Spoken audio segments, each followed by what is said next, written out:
Well, greetings. Um, Welcome to another edition of the Has Been podcast.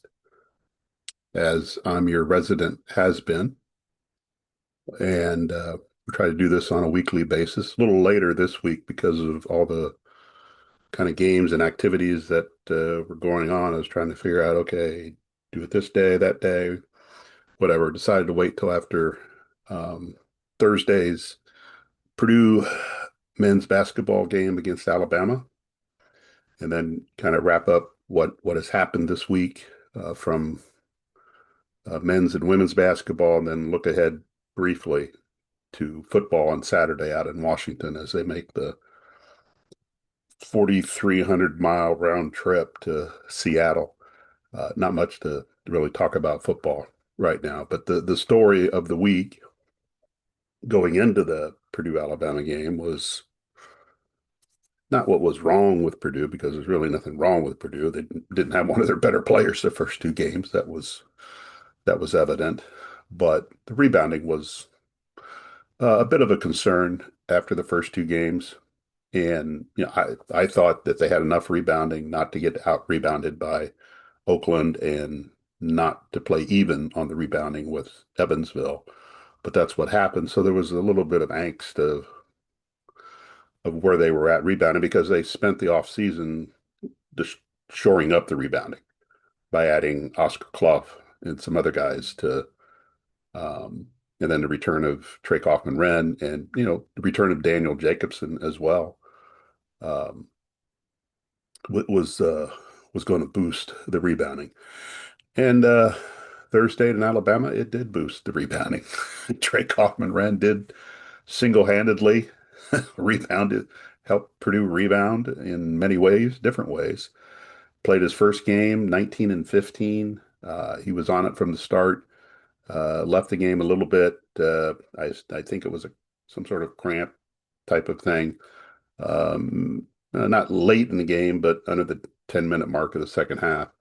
A little bit of cause for concern when it happened, but he came back, finished out. But Purdue was plus 25 on the boards against Alabama. Um, I mean, that's a massive that's a massive difference against a top 10 team. Now, Alabama's offense is, they generate their their production from the perimeter a lot. They're shooting a lot of threes, so you get some longer rebounds. Um, and you're not in prime offensive rebound position when you shoot that many threes. So the defense should come up with more rebounds. But to have that kind of difference uh, in this game, for Purdue to do it on the road, I think I think it says a lot. I think it should just tell everybody to chill out. And Purdue, Purdue is going to be a good rebounding team this year. Um, Thursday proved that. You still have to do it on a consistent basis. Um, but they dominated the boards, and along with dominating the boards, they took care of the basketball, 10 turnovers, which is not a number they've had in their first two games, but 10 turnovers is acceptable. I think they strive for 12 in every game. So they won, they extended possessions and the rebounding by getting offensive rebounds. They had, what, 19 offensive rebounds that led to 16 second chance points. So they extended their possessions on the offensive end. And then by not having a lot of turnovers, they didn't give away possessions to Alabama, which can get out and run, jack threes up, play in transition. If you watch the St. John's game they played over last weekend, you saw what happened. And when Purdue has played Alabama, the last 2 years up in Canada and then at Mackey Arena, you you see the style that they play. So rebounding becomes very, very important. And Purdue, got out in transition when it wanted to, when it had opportunities, but for the most part, they played in the half court, and their half court execution was pretty dang good Thursday night. They were getting the ball to Trey. I mean, I know he didn't play the first two games, but him and Braden, and you throw Fletcher Lawyer into the mix, they have such a chemistry because they've played together so long that it was like nothing had changed. And but Trey Kaufman-Renn gave him a huge boost in his first game. Braden ended up with 29 points, hit some crucial three-pointers. I don't know. This always puzzles me why they leave him open at times. Now he's good enough to get open, and he's good enough to control the defense in what they do. And he's quick with the ball. He's quick with the step back. He's quick to come off those screens. Um, but it just seems like teams lose him at some point in the game, and he makes them pay. He's done that for first 3 years. He's doing it now. So your big guns came to play on Thursday, which you needed to do, and that's how you win these games.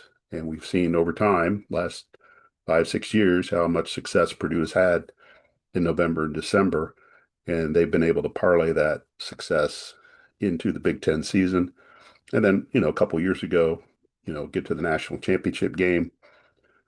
So there, it was a great experience for them. Road game. It's going to be a good experience for Alabama as well. I mean, these are two, I think, two of your top teams in the country, two of your top teams that you would throw um, in the bucket as far as getting to the Final Four. Um, and Purdue is trying to create a path for themselves to get to the Final Four by playing this difficult of a schedule, winning these games, and then setting themselves up for March, where you get a number one seed, maybe the number one overall seed, and then your path to Indianapolis would go St. Louis to Chicago to Indianapolis, and that's you can't you don't focus on that, but you can't lose sight of that.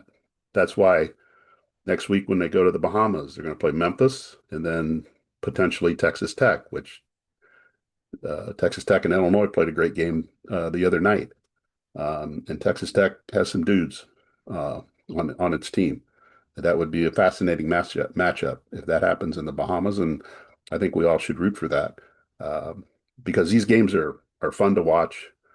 They're kind of I think college basketball has found its niche in November and December now, where if you remember several years ago, it was this all football, football, football.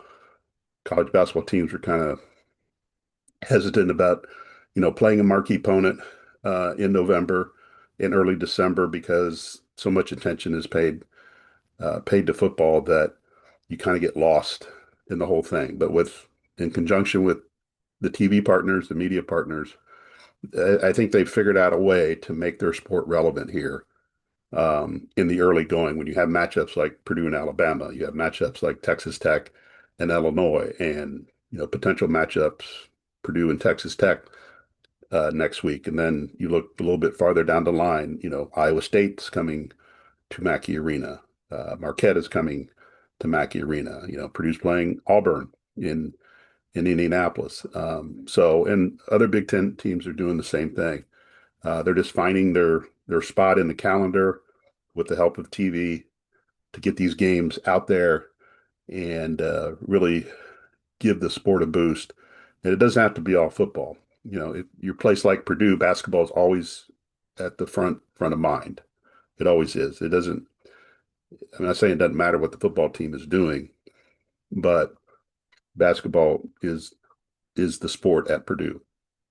It's the marquee sport at Purdue. It's had the most success uh, over a long period of time. Only two coaches in 40 plus years. I can't even begin to tell you how many football coaches they've had during that time. And when football's good, it's good, and people pay attention, and it allows them to get behind that program. But football doesn't have a good record right now, and get into this a little bit later. But football doesn't have a buzz about it right now because it's on a long losing streak. It hasn't won a Big Ten game and since 2023, it went on the road, all that kind of stuff. But basketball's king, And it's just nice to see these kind of non-conference matchups. And when you have coaches like Matt Painter and then the Alabama coach and other coaches that are willing to um, play these games on campus, I think that's a bigger part too.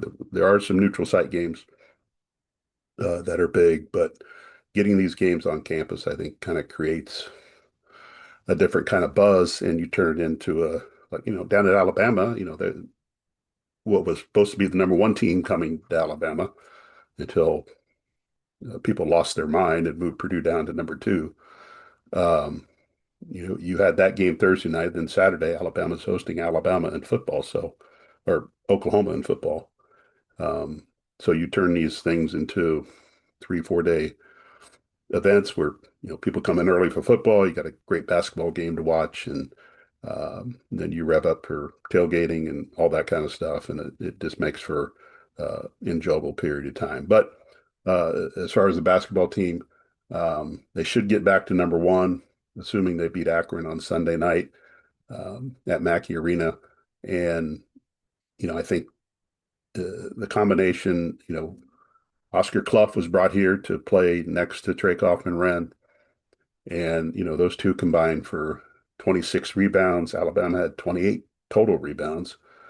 Um, but they still need more time on the floor together against opponents.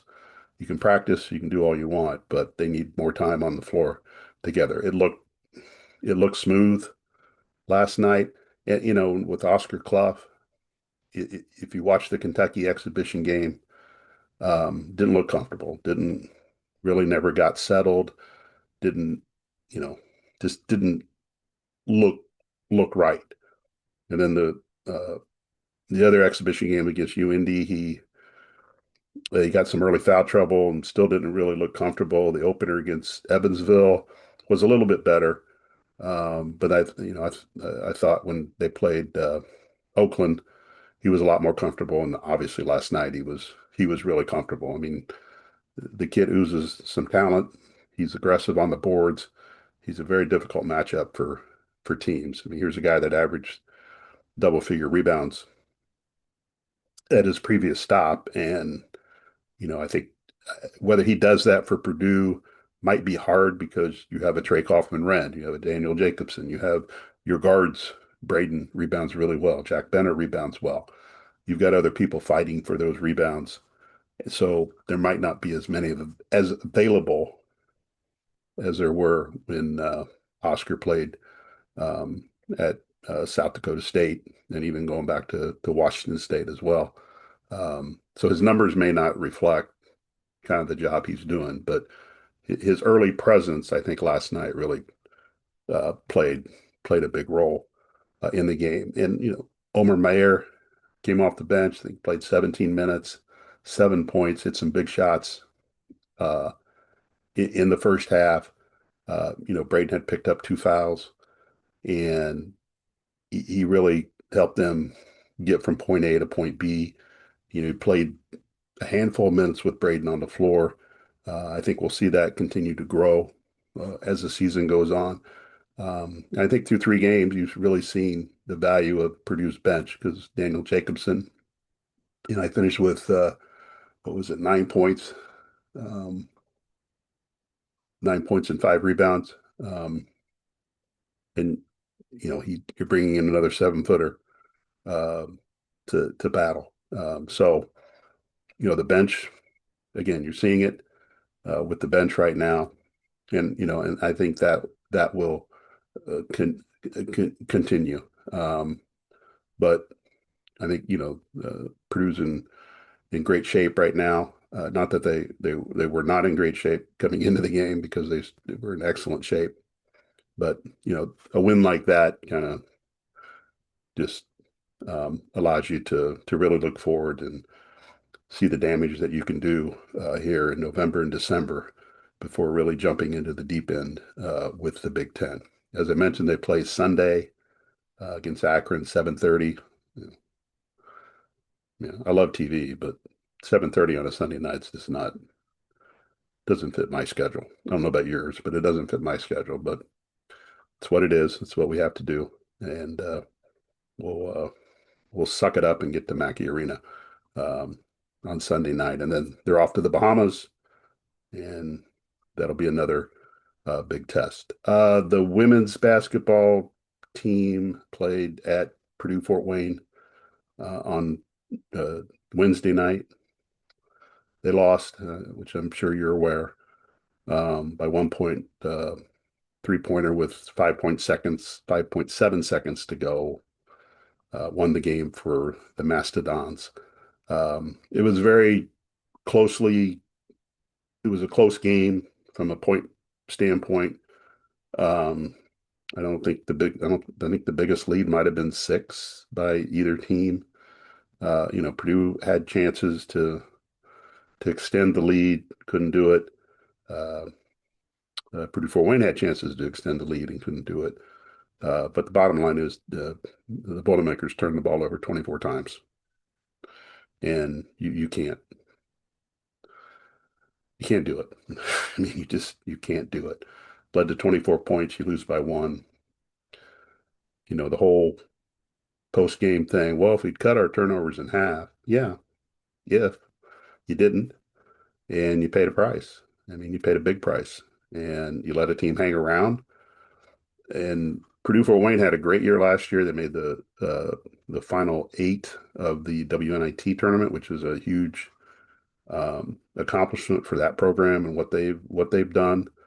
And they lost a lot of their production last year. Like everybody else, they went out in the portal and got some players, but this was a team playing its third game. They were 0-2. They lost to West Virginia and Xavier. Um, and they Purdue Fort Wayne was the more organized team, the smarter team, the tougher team, and they were rewarded with a win. And that's probably the disappointing part from Purdue. You can talk about, well, Purdue's got a lot of transfers, a lot of newcomers. They're trying to mesh. They're trying to get people in the right roles and all that kind of stuff. They've had a couple injuries. Not everybody's playing the minutes that you thought they would play here early, but Purdue Fort Wayne kind of faced the same situation. They have newcomers. They have some holdovers. But again, they were more organized. They played smarter. They played tougher. Purdue did not do any of those things. They were not strong with the ball. They did not come and meet passes. There's a lot of fundamental flaws that came out of this game, and things that we saw in the first 2 games as well, that give you pause for concern. There was already concern coming into the year how this would all work, coming off the 10-19 season last year, where they were getting their brains beat in by high level non-conference teams and then Big Ten teams. And Tuesday or Wednesday did nothing to alleviate those concerns, in my opinion. Where the non-conference games for this program are more important than the conference games, because these are games that you handpicked. Now, I will say that the trip to Fort Wayne was done in conjunction with taking Jordan Poole back to Fort Wayne, but Jordan, after a freshman year, who left the program and is now at Dayton and will be in Mackey Arena in December when Dayton visits Mackey Arena. So, but for the most part, you've handpicked these games to get wins, because you know how difficult the Big Ten is. You know, this program's not going to beat anybody at the top of the Big Ten right now. It's going to struggle to beat teams in the middle right now. So wins are few and far between in the conference. So that's why these non-conference games are so important for Purdue. And the goal was, the top of the line hope was that you'd get out of the non-conference season at 10-1. But that won't happen now, because they've got a trip to Kentucky next week that they're not going to win that game unless a lot of strange things happen.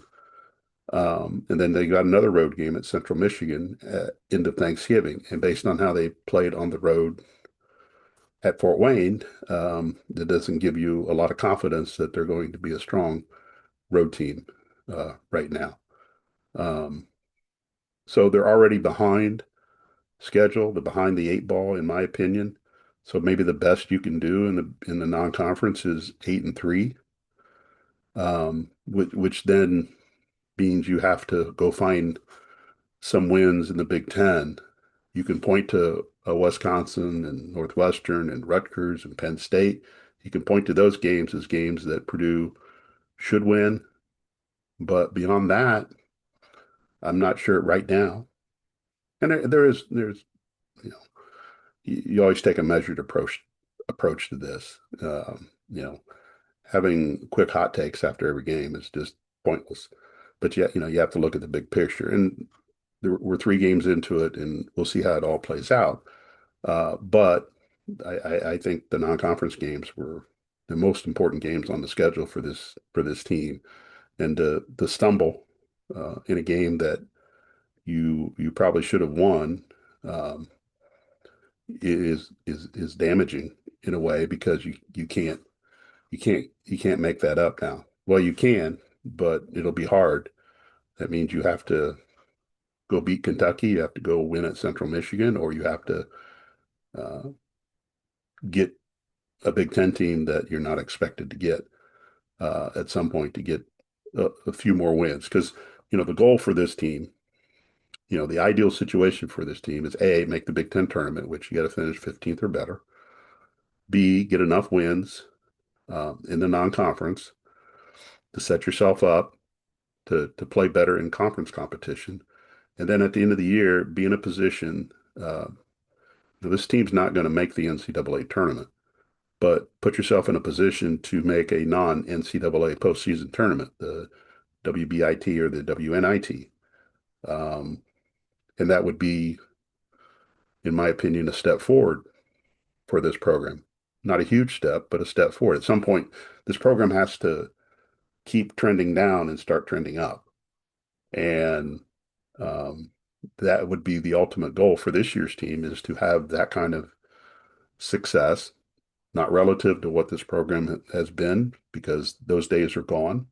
You have to accept reality of where they're at and what they're doing and who they're doing it against. Um, so they're off track now. Bottom line is they're off track. They've got to figure out a way to make up that loss at some point, whether that's going to beat Central Michigan. Maybe the best they can do is 9-2 in the non-conference. And it puts more uh, pressure on them to win these home games they have coming out, and they should win their non-conference home games. These are not stellar opponents they're playing. Um, Lipscomb and Evansville and Howard and Jackson State. These games were scheduled for wins, and they need to take advantage of that. But they can't slip any farther down than what they did, because Wednesday was a bad loss for them. Not only the fact that they lost, but how they lost with the turnovers. And for most of the game, they were shooting a decent percentage, but turnovers took away opportunities for them to continue that. You're shooting 50% for the game, but you limit your opportunities because of turnovers. And this team's also fouling too much. Um, it doesn't contain dribble penetration very well, um, and they're getting burned by it. Fort Wayne scored over 30 points in the paint. The last 2 opponents have scored over 30 points in the paint. I think the last 2 opponents, Purdue has given up 46% of the points in the paint. And that's not all just throwing it into the post and they're scoring. These are teams that's taking Purdue off the dribble, getting in the paint, either scoring or creating for somebody else. And they're just not very strong defensively right now, regardless of the dribble penetration. They don't react defensively. They don't get out on shooters enough. They continue to go underneath screens when they shouldn't go underneath screens. Um, so they've got a whole host of problems. I mean, they probably should play some zone, to be honest. But they probably should throw some zone out there just to try to curb that.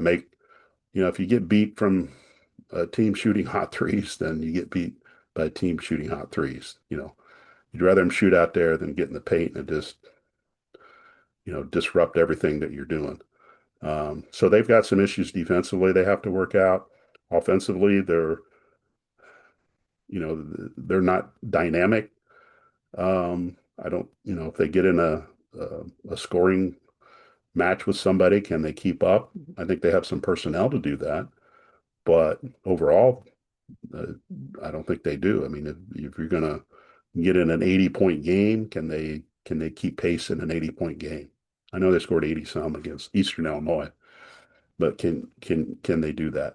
That remains to be seen. Ela Karsh, the freshman from Israel, I think has shown that she'll be a solid player for them.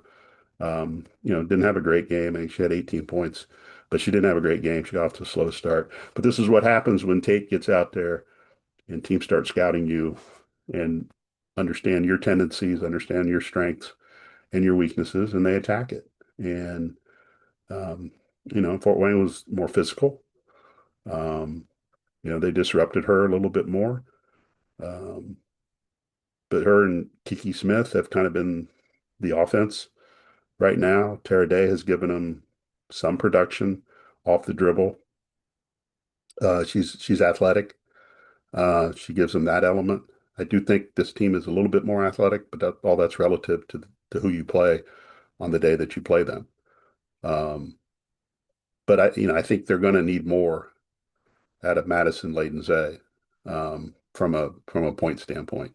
She had 6 points, 6 rebounds um, in the loss, but I think they need her to average double figures, um, and that means she has to be a little bit more aggressive in looking for a shot, looking for her opportunities.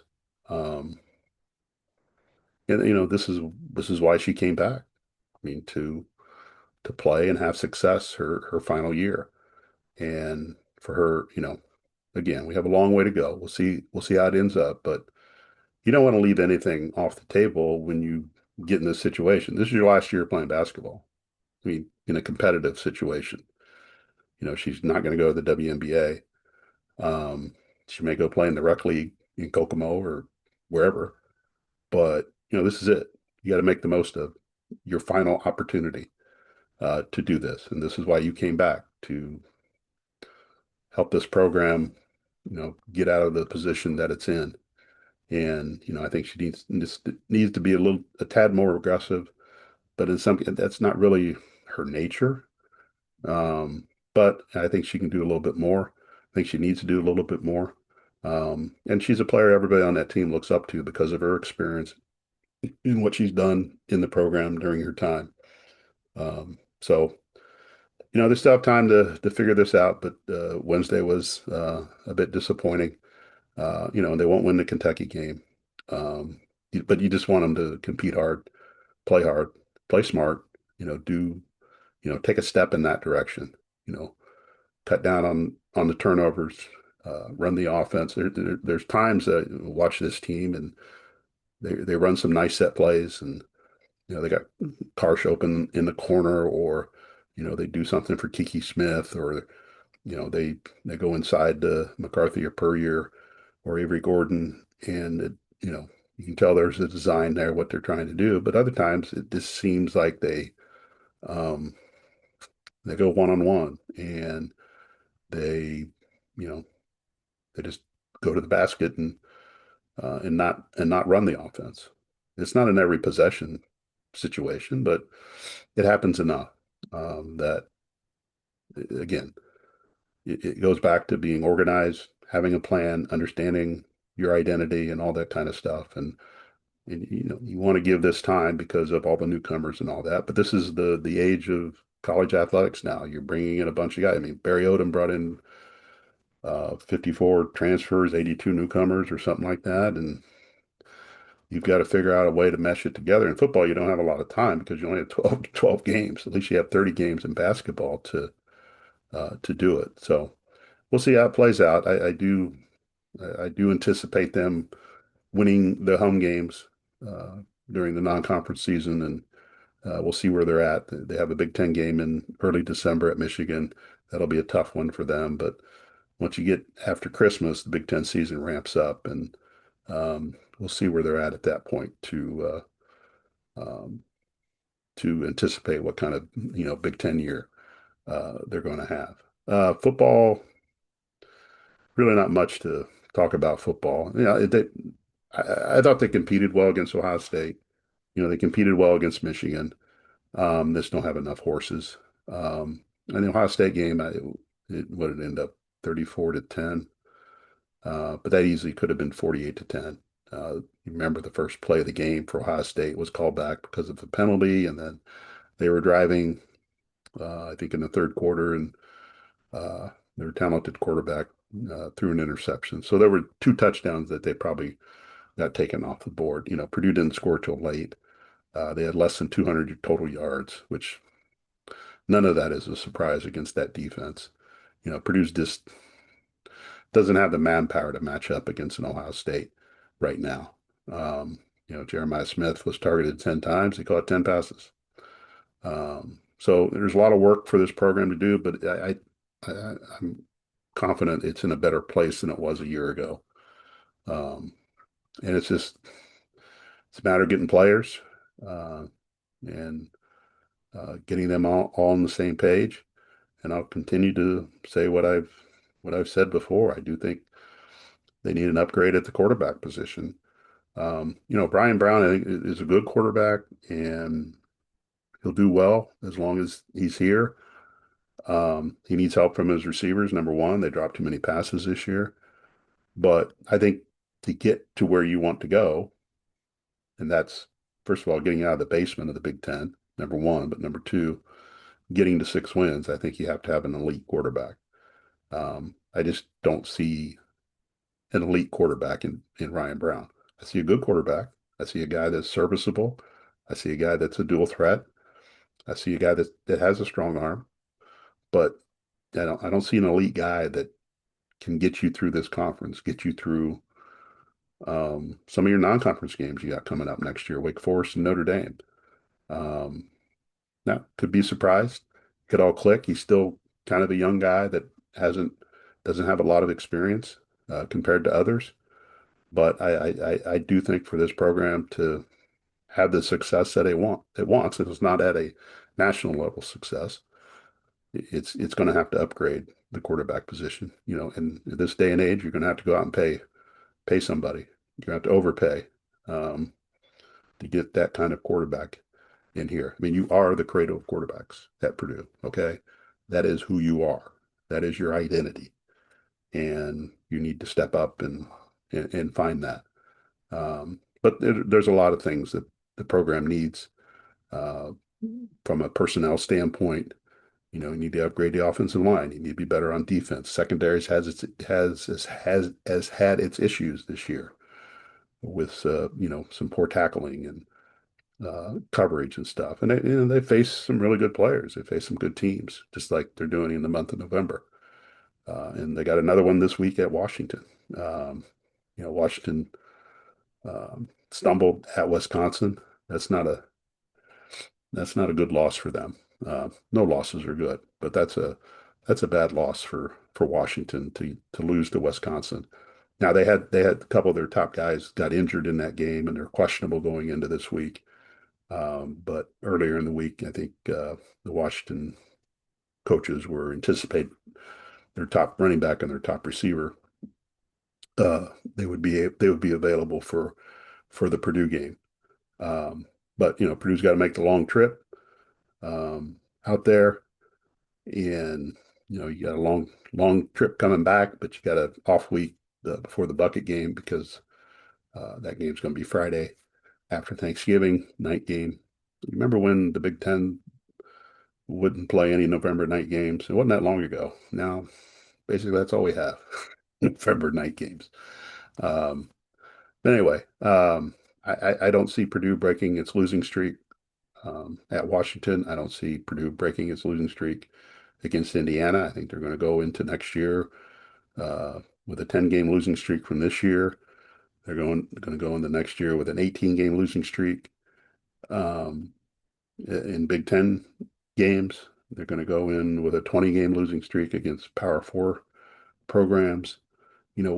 One day this will end because that's what happens. But you're kind of, Barry Odom's kind of saddled with some things of the past that carry over into his tenure.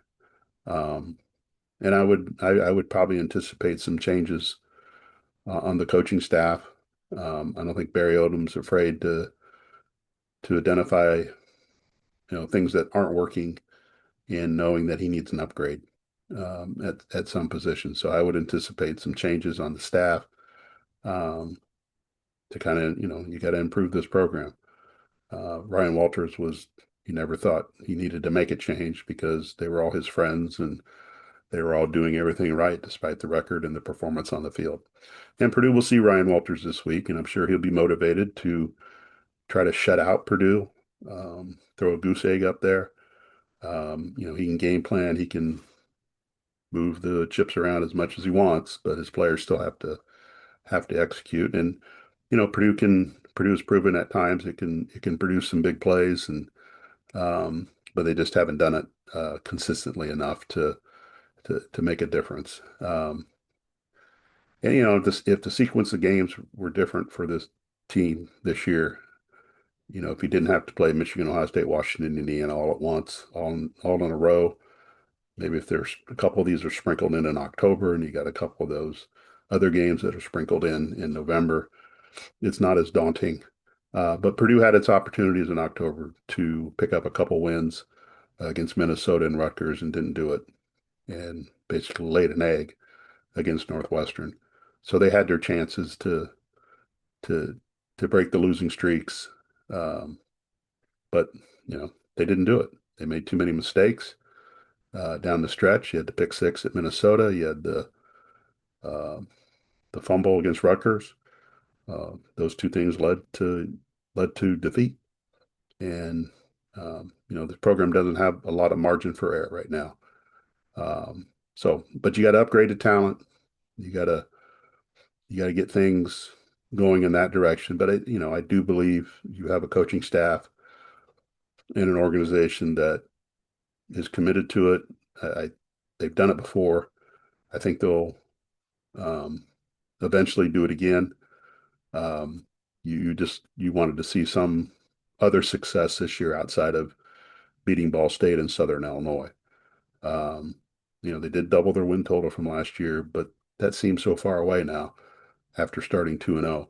Um, so, maybe they pull a surprise on Saturday, catch Washington uh, still napping from its Wisconsin game. Um, the one thing in Purdue's favor is, I mean, they've kind of steadied the turnover situation a little bit, um, where they're getting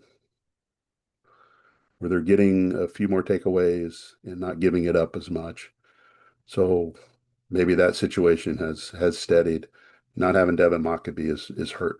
It does hurt, um, but they've got capable guys to keep it going. And offensive line is held up from a quarterback sack standpoint. Not every sack's on the offensive line.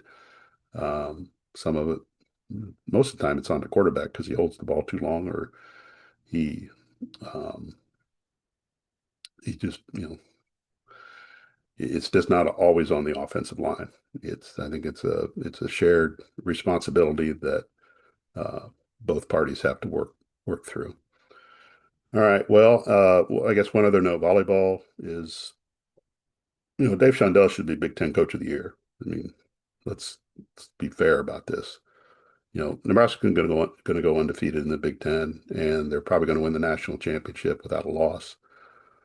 And their new coach, has done a tremendous job there, no question. But what Dave Shondell had to deal with after three players, left the program, got in the portal, moved on, and then he had to restock his roster with a bunch of players that really nobody had heard of. And then Kenna Waller has had a tremendous year for him. She's somebody that Dave recruited and brought in here, but she got thrust into a more prominent role this year and it has delivered. The team in general has, I don't know if they've overachieved, but they've achieved at the level that Purdue is accustomed to. And they got a chance to finish second in the league. Um, they got some tough matches coming up. They still have to go to Minnesota and Wisconsin. This weekend they get Maryland, which is 1-13 in the league, and Oregon, which is 5-9 in the league. Both those matches at home. I would anticipate 2 wins there. But Purdue's trying to hang on to second place. I think they're in a great position to host first and second round matches in the NCAA, and then go from there. Um, so they've had a really good year, and again, Dave should be coach of the year in the Big Ten, and I think he'll get a lot of support for it. I just don't know if he'll get it. You know, when a team is likely going to go 20-0 in the league and is ranked number one in the country, that's a hard thing to overcome. But you know, people have different criteria how they vote those things, so we'll see how that plays out. All right, well, that's going to wrap it up. I appreciate you stopping by, and we'll we'll do this next week at some point. Um, Probably midweek after the women play at Kentucky, and then the men will hit the road going to the Bahamas, and then football will be off because uh, they have a week off before the bucket game coming up today after Thanksgiving. All right. Thanks for stopping by. Have a good day, and we'll do this another time.